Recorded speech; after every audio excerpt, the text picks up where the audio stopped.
Setelah lolos dari serangkaian tes seleksi, sebanyak 105 anggota panitia pemilihan kecamatan Kabupaten Banyuasin dilantik oleh Ketua KPU Banyuasin dan dihadiri oleh Komisioner KPU Provinsi Sumsel serta Wakil dan Ketua DPRD Banyuasin. Setelah lolos serangkaian tes seleksi, sebanyak 105 anggota panitia pemilihan kecamatan Kabupaten Banyuasin resmi dilantik di Ritz Hotel Palembang.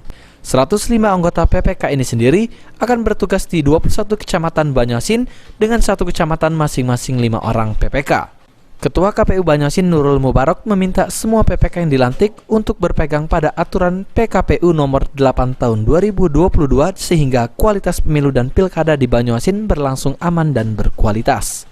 Ya, yang harus dipegang oleh teman-teman PPK ataupun PPS adalah aturan Undang-Undang Nomor 7 Tahun 2017, ya kan? Itu yang harus jelas-jelas petugas penyelenggara tingkat health harus paham tentang itu, sehingga teman-teman dalam menyelenggarakan paham betul dan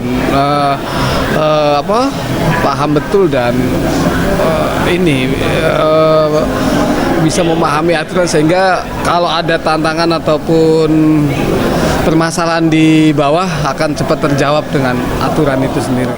Senada dengan Nurul Mubarak, Wakil Bupati Banyuasin Slamet Somo Sentono juga berpesan agar PPK yang dilantik untuk bekerja sesuai aturan sehingga menghasilkan hasil pemilu dan pilkada yang sesuai dengan pilihan rakyat. Saya juga mengucapkan secara pribadi dan secara pemerintahan mengucapkan selamat atas pelantikan PPK se-Kabupaten Banyuasin. Ada 105 orang, banyak. Ya. Dia harus melaksanakan tahapan pemilu di wilayahnya. 21 kecamatan, ada wilayahnya 288 desa dan 25 kelurahan terbagi di kecamatan masing-masing. Artinya dia harus segera mensosialisasikan dan juga tahapan pemilu, dan tentunya inilah hasil, insya Allah mereka bekerja dengan sungguh-sungguh. Sementara itu, anggota KPU Provinsi Hepriyadi menitipkan pesan agar PPK menyikapi konflik yang ada dengan kacamata netral, sehingga kebijakan yang dihasilkan bernilai adil dan bijaksana. Regulasi itu terutama berhubungan dengan tata kerja PPK. Sebagaimana diatur dalam PKPU nomor 8 tahun 2022 mengatur detail soal kewenangan PPK, selain aturan-aturan pemilu lainnya ya, Undang-Undang nomor 7 tahun 2017, terus terkait soal kode etik dan kode perilaku penyelenggara pemilu, karena begitu menjadi PPK artinya terikat dengan kode etik dan kode perilaku tersebut. Harapannya ke depan tidak ada lagi pelanggaran-pelanggaran terhadap itu, sehingga pemilu bisa berjalan dengan baik.